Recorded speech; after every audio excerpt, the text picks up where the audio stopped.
আসসালামু আলাইকুম দর্শক, স্বাগত জানাচ্ছি আরটিভি সন্ধ্যা সংবাদে। আপনাদের সঙ্গে রয়েছি আমি আফসানা সুরাইয়া, আমি রিদওয়ানা বিনতে জলিল। টানা বৃষ্টি ও উজানের ঢলে দেশের উত্তর পূর্বাঞ্চল, পূর্বাঞ্চল ও দক্ষিণ পূর্বাঞ্চলে নদ নদীর পানি বেড়ে বন্যা পরিস্থিতি ভয়াবহ রূপ নিয়েছে। বন্যায় ফেনী শহরসহ পরশুরাম, ফুলগাজী ও ছাগলনাইয়া উপজেলায় ৯০% এলাকা প্লাবিত হয়ে মানবিক বিপর্যয় দেখা দিয়েছে। বিচ্ছিন্ন হয়ে গেছে বিদ্যুৎ সহ সব ধরনের যোগাযোগ। বিভিন্ন জায়গায় রেললাইন পানিতে তলিয়ে যাওয়ায় চট্টগ্রাম ও সিলেটের সঙ্গে সারা দেশের রেল যোগাযোগ বন্ধ হয়ে গেছে। এছাড়াও পার্বত্য এলাকাগুলোতে পাহাড় ধসের ঘটনা ঘটছে। সাজেকে আটকা পড়েছে প্রায় ২০০ পর্যটক। প্রতিনিধিদের তথ্যচিত্রে নুসরাত জাহান সিনথের রিপোর্ট।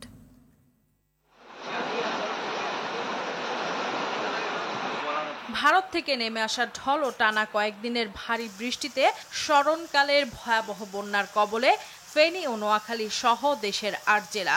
মুহুরী, কহুয়া ও সিলুনিয়া নদীর বন্যা নিয়ন্ত্রণ বাঁধের ভাঙন দিয়ে প্রবল বেগে পানি প্রবেশ করায় একের পর এক জনপদ প্লাবিত হচ্ছে।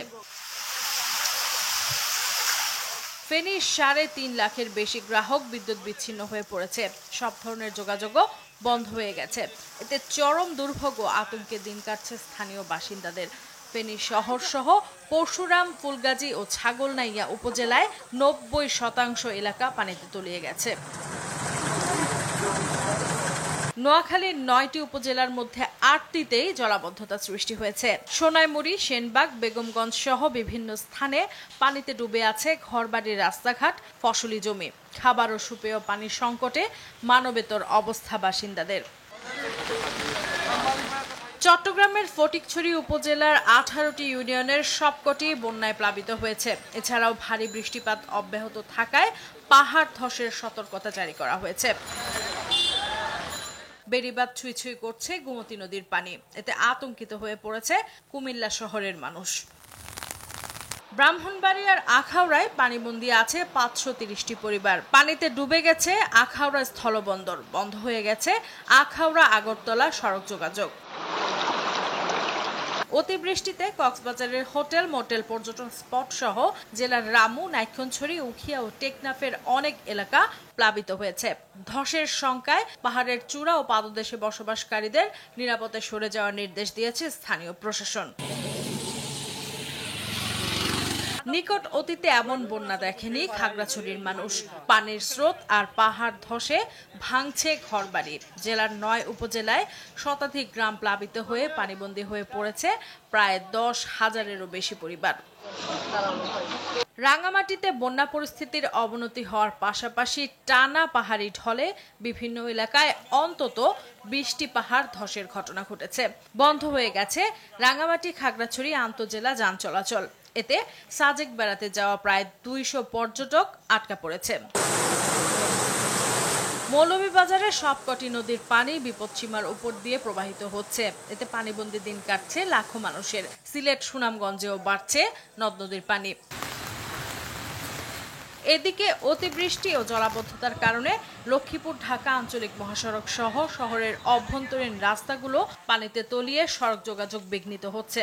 টানা বৃষ্টিতে ব্যাপক জলাবদ্ধতা সৃষ্টি হয়েছে চাঁদপুর ও বরিশালেও। নুসরাত জাহান সিনথি, আরটিভি।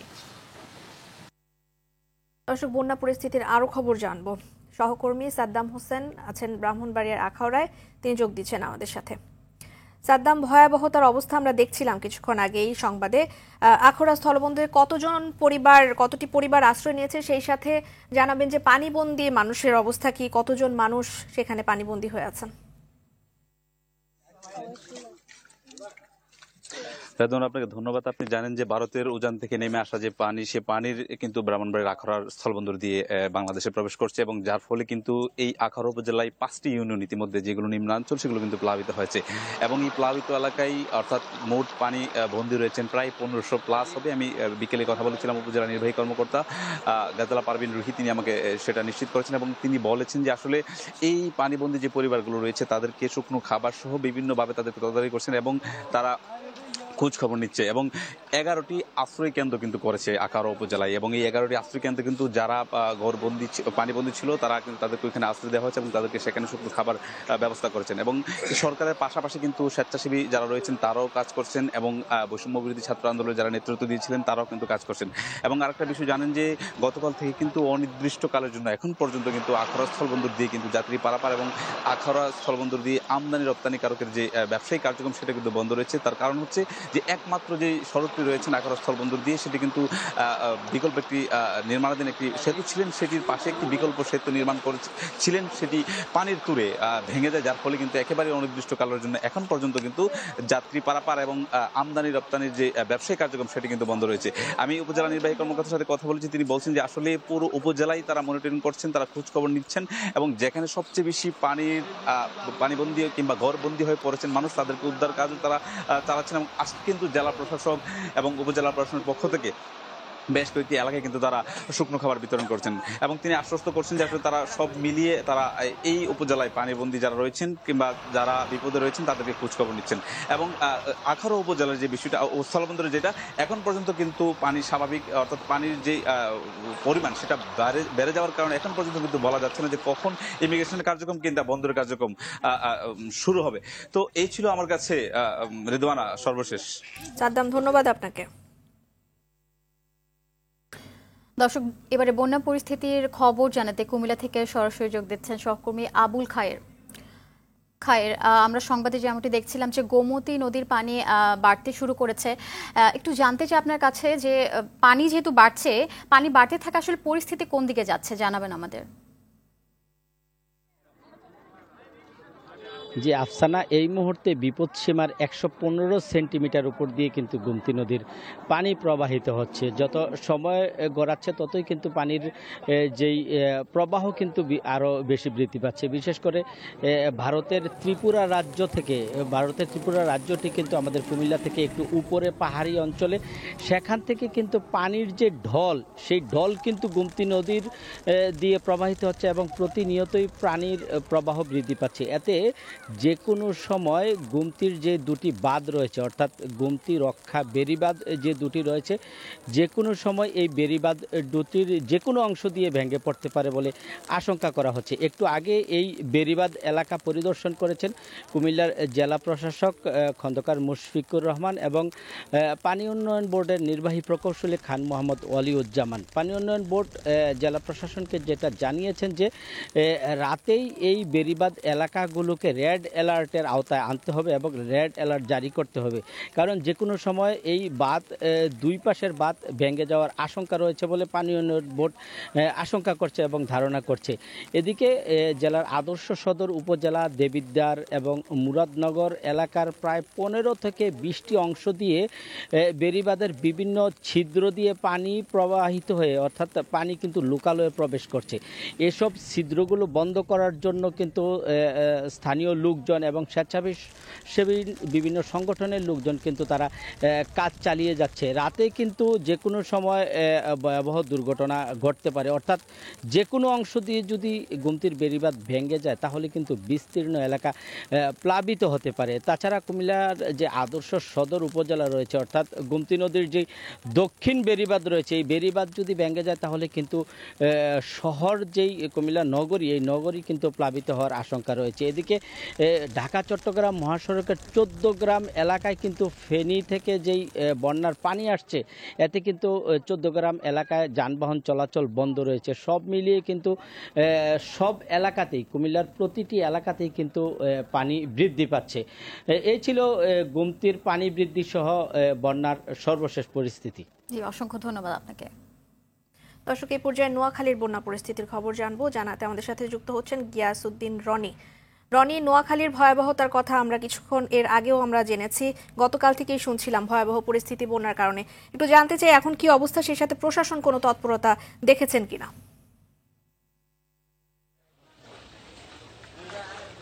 ধন্যবাদ রেদওয়ানা, আপনি যেমনটি জানতে চেয়েছিলেন, নোয়াখালীর বন্যার পরিস্থিতি বর্তমানে আরও ভয়াবহ রূপ নিয়েছে।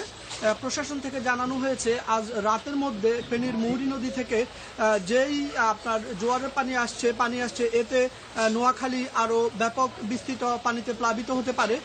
সেজন্য প্রশাসনের পক্ষ থেকে স্থানীয় জনগণকে ব্যাপকভাবে সচেতন করা হচ্ছে। আর স্থানীয় এবং জেলা প্রশাসনের পক্ষ থেকে এই বন্যা মোকাবেলায় ব্যাপক প্রস্তুতি গ্রহণ করা হয়েছে এবং কুপারীনদী উপজেলা নির্বাহী কর্মকর্তা তার ফেসবুক স্ট্যাটাসে জানিয়েছেন যে দলমত নির্বিশেষে যেন সবাই এই মুহূর্তে অন্তত বন্যা মোকাবেলা করতে এগিয়ে আসে। তবে স্থানীয়রা জানিয়েছে যে কি বর্তমান উদ্বুদ্ধ পরিস্থিতিতে অনেক জনপ্রতিনিধি এলাকায় না থাকায় এই পরিস্থিতি মোকাবেলা করায় প্রশাসনকে একা মোকাবেলা করতে হচ্ছে এবং তারা হিমশিম খাচ্ছে। আর জেলা প্রশাসনের পক্ষ থেকে জানিয়েছে যে নোয়াখালীর 87টি ইউনিয়ন বন্যা কবলিত হয়েছে। আর এই বন্যা মোকাবেলায় তারা এ পর্যন্ত 350টি আশ্রয়ন কেন্দ্র তারা প্রস্তুত রেখেছে এবং স্থানীয় বাসিন্দারা আশ্রয়ন কেন্দ্রে যাচ্ছে। আর আপনাদেরকে আমি জানিয়ে রাখি যে আজকে সন্ধ্যা নাগাদ অনেক বিত্তবান মানুষ আশ্রয়ন কেন্দ্রে যেতে অনীহা ছিল, কিন্তু যখন পরিস্থিতি ভয়াবহতা ভিন্নতায় যাচ্ছিল, ভয়ঙ্কর হচ্ছিল, তখন বিত্তশালী মানুষও কিন্তু আশ্রয়ন কেন্দ্রের দিকে ছুটছে। আরও আপনাদের জানিয়ে রাখি যে এখন পর্যন্ত বন্যা মোকাবেলায় 87টি মেডিকেল টিম প্রস্তুত রাখা হয়েছে। ধন্যবাদ। এ ছিল আমার কাছে নোয়াখালীর সর্বশেষ তথ্য। রনি, আপনাকেও ধন্যবাদ। এদিকে মৌসুমি লঘুচাপের কারণে আগামী 12 ঘন্টায় বন্যা পরিস্থিতি আরও খারাপ হওয়ার আশঙ্কা করছে বন্যা পূর্বাভাস ও সতর্কীকরণ কেন্দ্র। একই সঙ্গে খোয়াই নদীতে ইতিহাসের সর্বোচ্চ পরিমাণ পানি প্রবাহ বয়ে যাওয়ার কথাও বলছে সংস্থাটি। এদিকে দুর্যোগ ও ত্রাণ মন্ত্রণালয় জানিয়েছে বন্যায় এখন পর্যন্ত 2 জনের মৃত্যু হয়েছে। 8 জেলায় পানিবন্দী রয়েছেন 5 লাখ পরিবার। উদ্ধারে সেনা, নৌ, বিজিবি সহ সাধারণ মানুষ কাজ করছেন। সোফিয়ান ফারাবিকে সঙ্গে নিয়ে শাকিবুর রহমানের রিপোর্ট। টানা বৃষ্টি ও ভারতের উজান থেকে নেমে আসা পানিতে বন্যা ভয়াবহ রূপ নিয়েছে। আগে কখনো এত পানি দেখেনি এই জেলার মানুষ। চলমান বন্যায় দেশের 8 জেলায় 357টি ইউনিয়ন ক্ষতিগ্রস্ত হয়েছে। পানিবন্দী আছে 5 লাখ পরিবার। ক্ষতিগ্রস্ত 29 লাখের বেশি মানুষ। ফেনীতে 1 জন ও ব্রাহ্মণবাড়িয়ায় 1 জনের মৃত্যু হয়েছে। সচিবালয়ে সংবাদ সম্মেলনে দুর্যোগ ও ত্রাণ মন্ত্রণালয় জানায় 1,500-এর বেশি আশ্রয় কেন্দ্রে 75,000-এর বেশি মানুষ অবস্থান করছে। শুকনা খাবার ও নগদ টাকা পাঠানো হয়েছে এসব এলাকায়। 8টি জেলায় 4,40,840টি পরিবার পানিবন্দী অবস্থায় আছে। মৃতের সংখ্যা আমাদের কাছে যেটা রিপোর্ট হয়েছে 2 জন। এর একজন হচ্ছে ফেনীতে আর একজন হচ্ছে ব্রাহ্মণবাড়িয়াতে। ত্রাণ বিতরণ সে কাজটাও কিন্তু আমরা এই বন্যা ঠিক শুরু হওয়ার আগেই কিন্তু আমরা পাঠিয়ে দিয়েছি। এদিকে রাত 10টা পর্যন্ত বন্যা পরিস্থিতি নিয়ে কোনো সুসংবাদ দেয়নি বন্যা পূর্বাভাস কেন্দ্র। তবে 24 ঘন্টায় তীব্র পানি প্রবাহ কিছুটা কমে আসবে। বর্তমানে যে একদম সাম্প্রতিক তথ্য অনুযায়ী পানি বৃদ্ধির যে প্রবণতা সেটা কিছুটা পূর্বের তুলনায় ধীর এবং এর ফলে এটা ইঙ্গিত দিচ্ছে যে পানি কিছুটা স্থির অবস্থায় চলে আসতে পারে আজকের মধ্যে এবং পরবর্তীতে এই পানি হ্রাস পাওয়ার সম্ভাবনা রয়েছে। তবে ত্রিপুরার বাঁধ খুলে দেওয়ার বিষয়ে কোনো তথ্য নেই বন্যা পূর্বাভাস ও সতর্কীকরণ কেন্দ্রের কাছে। স্মরণকালের ভয়াবহ এই বন্যায় সম্পদ নয়, প্রাণ বাঁচানোই মুখ্য হয়ে উঠেছে সাধারণ মানুষের। ত্রিপুরার বাঁধের ব্যাপারে কোনো তথ্য আমাদের কাছে নেই, ভারতীয় কমিশন থেকে জানানো হয়নি। শাকিবুর রহমান, RTV, ঢাকা। আগাম সতর্কতা ছাড়াই বাঁধ খুলে দিয়ে ভারত বাংলাদেশের মানুষের সাথে অমানবিকতার পরিচয় দিয়েছে বলে মন্তব্য করেন তথ্য উপদেষ্টা নাহিদ ইসলাম। বন্যা পরিস্থিতি মোকাবেলায় ঐক্যবদ্ধ হয়ে কাজ করতে দেশের মানুষের প্রতি আহ্বান জানিয়েছে অন্তর্বর্তী সরকার। মাইদুর রহমান রুবেল জানাচ্ছেন বিস্তারিত।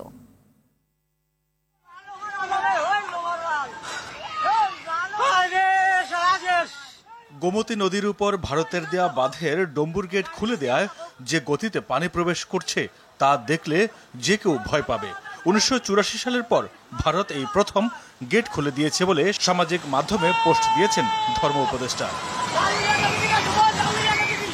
আকস্মিক এই বন্যায় ফেনী, নোয়াখালী, কুমিল্লা প্লাবিত হলেও ঝুঁকিতে আছে আশপাশের জেলা। এমন পরিস্থিতিতে রাষ্ট্রীয় অতিথি ভবন যমুনায় বৈঠকে বসেন অন্তর্বর্তীকালীন সরকারের উপদেষ্টারা। পরে পানি সম্পদ উপদেষ্টা রিজওয়ানা হাসান জানান, সর্বোচ্চ গুরুত্ব দিয়ে বন্যা পরিস্থিতি মোকাবেলার চেষ্টা করছে সরকার। ফ্ল্যাশ ফ্লাডগুলোর ক্ষেত্রে কি ধরনের আগাম সতর্কতা আমরা পেতে পারি, আমাদেরকে আগাম সতর্ক করা হয়েছিল কিনা, ভবিষ্যতে এই ধরনের পরিস্থিতি এড়াতে রাষ্ট্রগুলো কিভাবে কাজ করতে পারে, কি সুনির্দিষ্ট পদক্ষেপ নিতে পারে।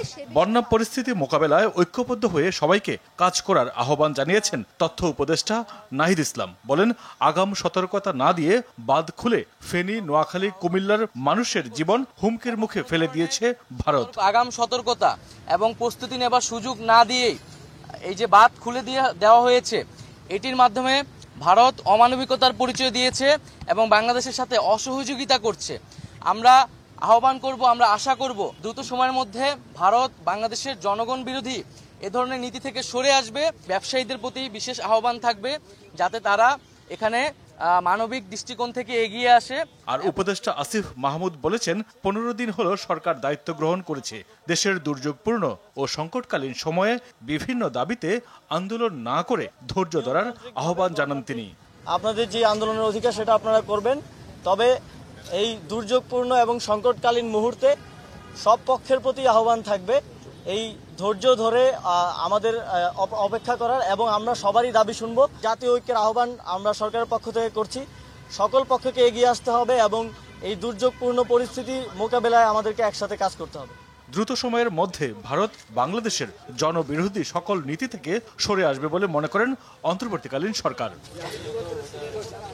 মাইদুর রহমান রুবেল, RTV, ঢাকা। বন্যায় ক্ষতিগ্রস্তদের পাশে দাঁড়াতে সরকার এবং দলের সর্বস্তরের নেতাকর্মীদের আহ্বান জানান বিএনপির ভারপ্রাপ্ত চেয়ারম্যান তারেক রহমান। নিজের ফেসবুক পেজে তারেক বলেন, বাংলাদেশের পূর্ব এবং দক্ষিণ পূর্বের জেলাগুলো ভয়াবহ আকস্মিক বন্যায় প্লাবিত হয়েছে হাজার হাজার গ্রাম। ওইসব জেলার পরিবার, জীবিকা এবং সম্পত্তি রক্ষার জন্য প্রয়োজনীয় পদক্ষেপ নিতে সরকার এবং বিএনপির সকল স্তরের নেতাকর্মীদের প্রতি আহ্বান জানান তিনি। মানবতার জন্য আশ্রয়, খাবার এবং ত্রাণ সরবরাহের মাধ্যমে একে অপরের পাশে থাকার আহ্বান জানান তারেক রহমান।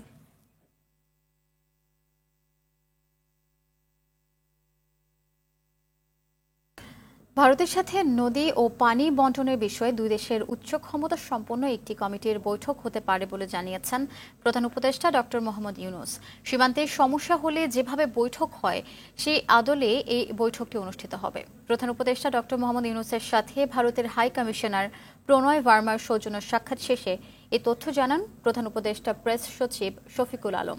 বৈঠকে ভারতীয় হাই কমিশনার জানিয়েছেন, ভারত ইচ্ছা করে পানি ছেড়ে দেয়নি, পানির চাপে স্বয়ংক্রিয়ভাবে বাঁধ খুলে গেছে। এ বন্যার কারণে দুই দেশেই ক্ষতিগ্রস্ত হচ্ছে। বাংলাদেশকে যে কোনো বিষয়ে ভারত সর্বোচ্চ সহযোগিতা করবে বলে জানিয়েছেন প্রণয় ভার্মা।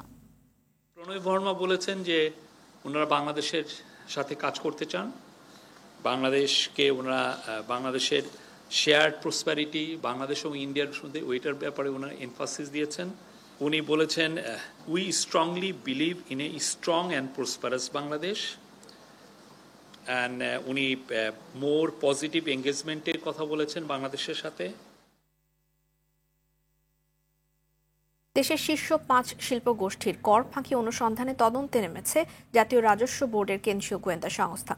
বেক্সিমকো গ্রুপের কর্ণধার সালমান এফ রহমান, বসুন্ধরা গ্রুপের চেয়ারম্যান আহমেদ আকবর সুবহান, নাসা গ্রুপের চেয়ারম্যান নজরুল ইসলাম মজুমদার, সামিট গ্রুপের চেয়ারম্যান মোহাম্মদ আজিজ খান, ওরিয়ন গ্রুপের চেয়ারম্যান ওবায়দুল করিম এবং তাদের প্রতিষ্ঠানের ব্যাংক হিসেব তলব করা হয়েছে। এদিকে সালমান এফ রহমানের বিরুদ্ধে অবৈধ সম্পদ এবং শেয়ার কেলেঙ্কারির অভিযোগে অনুসন্ধান শুরু করেছে দুদক। দুদক সচিব জানান, যত প্রভাবশালী হোক স্বাধীনভাবে তদন্ত হবে। আতিকা রহমানের রিপোর্ট।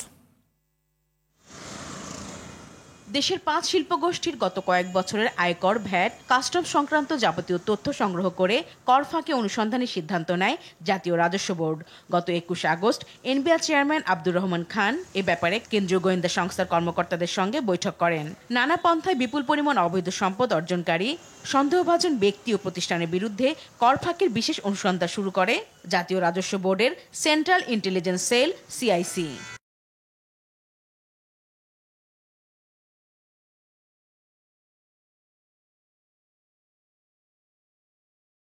আয়কর আইন 2023 ও মানি লন্ডারিং প্রতিরোধ আইন 2012 এর অধীনে ফাঁকি দেয়া কর উদ্ধার ও অভিযুক্তদের বিরুদ্ধে শাস্তিমূলক ব্যবস্থা নেওয়া হবে।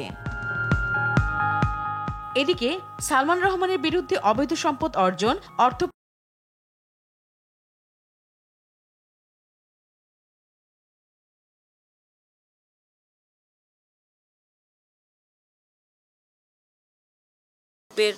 কর্ণধার সালমান এফ রহমানের বিরুদ্ধে শেয়ার বাজার জালিয়াতি, অর্থ পাচার, ব্যাংক হতে ঋণ গ্রহণপূর্বক আত্মসাৎ সহ বিভিন্ন অভিযোগ দুর্নীতি দমন কমিশনে পাওয়া গেছে। দুর্নীতি দমন কমিশন কর্তৃক বিষয়টি প্রকাশ্যে অনুসন্ধানের সিদ্ধান্ত দেওয়া হয়েছে। নুরুন্নবী চৌধুরী শাওন অনিয়ম ও দুর্নীতির মাধ্যমে তিনি অবৈধভাবে সম্পদ অর্জন করেছেন, প্রকাশ্যে যেন অনুসন্ধানটি করা হয় সেই ব্যাপারে দুর্নীতি দমন কমিশন কর্তৃক সিদ্ধান্ত দেওয়া হয়েছে। দুদক সচিব জানান, রাজনৈতিক দল বিবেচনায় নয়, দুদক স্বাধীনভাবে অভিযুক্তদের বিষয়ে তদন্ত করবে। দুর্নীতি দমন কমিশন একটি স্বাধীন প্রতিষ্ঠান। দুর্নীতি দমন কমিশন স্বাধীনভাবে কাজ করছেন। এখানে যারা অনুসন্ধান করবেন, যারা অনুসন্ধান টিম থাকেন, অনুসন্ধানকারী থাকেন, তাদের উপরে কোনো দিক থেকে কোনোভাবে কোনো প্রভাব আসার সম্ভাবনা নেই, চাপ নেই। আর তাছাড়া অভিযোগ আসছে দেখে মামলা করছে, স্বাধীনভাবেই অনুসন্ধান হবে। ঢাকা ওয়াসার সাবেক ব্যবস্থাপনা পরিচালক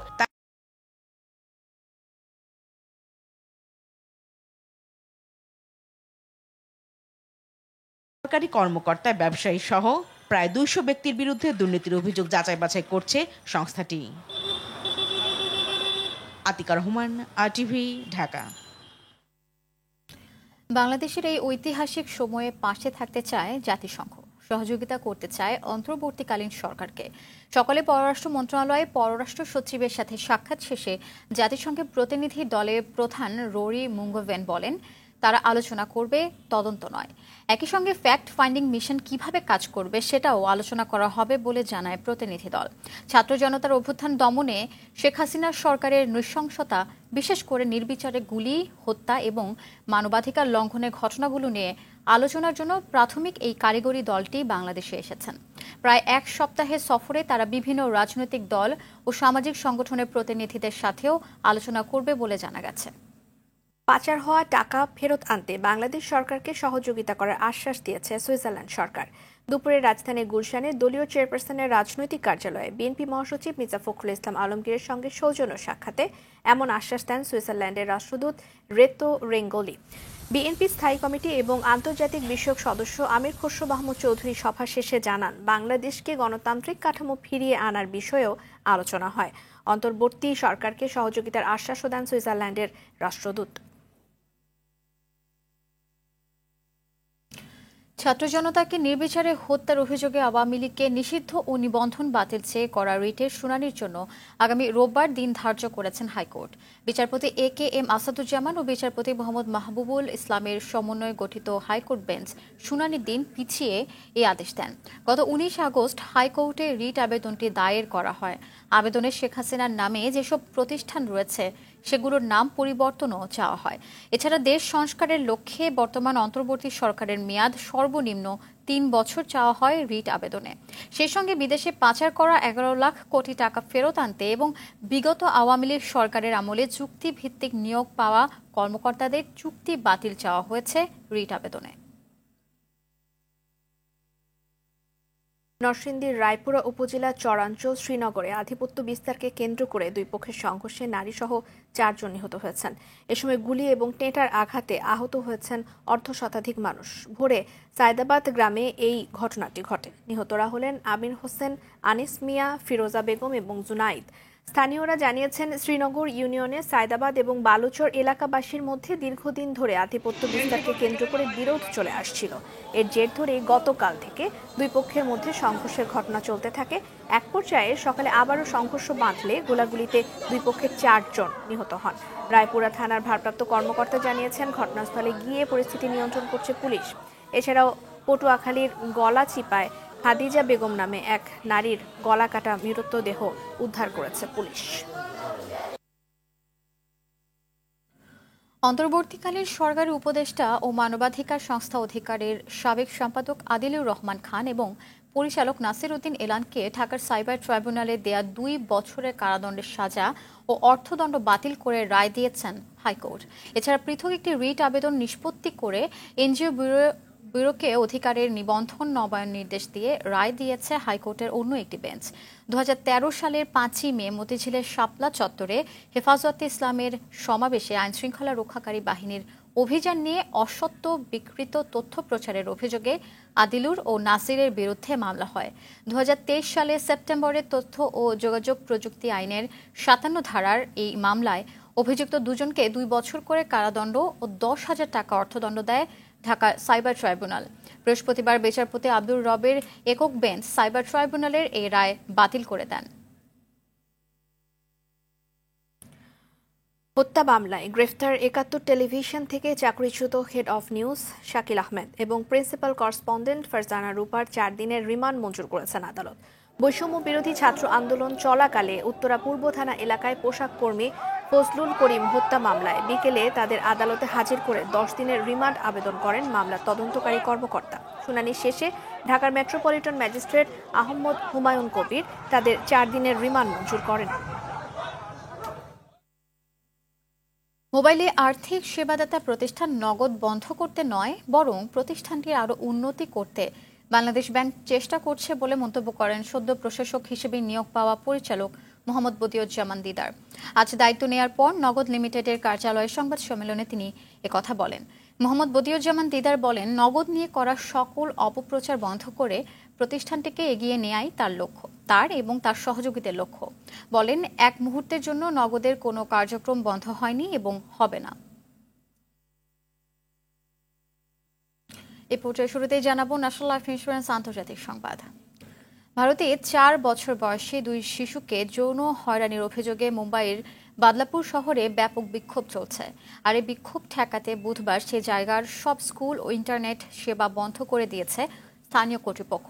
ব্রিটিশ বার্তা সংস্থা রয়টার্স জানিয়েছে, বিক্ষোভ নিয়ন্ত্রণে দ্বিতীয় দিনের মতো ইন্টারনেট সেবা বন্ধ রাখা হয়েছে স্থানটিতে। পশ্চিমবঙ্গের কলকাতায় নারী চিকিৎসককে ধর্ষণ ও হত্যার প্রতিবাদে ভারত জুড়ে বিক্ষোভ চলছে। এর মধ্যেই বাদলাপুরের এই ঘটনায় ফুঁসে উঠেছে স্থানীয় মানুষ। ন্যায় বিচার দাবিতে স্থানীয় রেলওয়ে স্টেশনে কয়েক ঘন্টার জন্য রেললাইনও অবরুদ্ধ করে রাখে বিক্ষুব্ধ জনগণ। দর্শক, সন্ধ্যা সংবাদ এ পর্যন্তই। সবশেষ সংবাদ জানতে যে কোনো মোবাইল ফোন থেকে 2414 নম্বরে ডায়াল করুন। রাতের সংবাদ 11:15টায় দেখার আমন্ত্রণ রইল। ধন্যবাদ সবাই। ধন্যবাদ।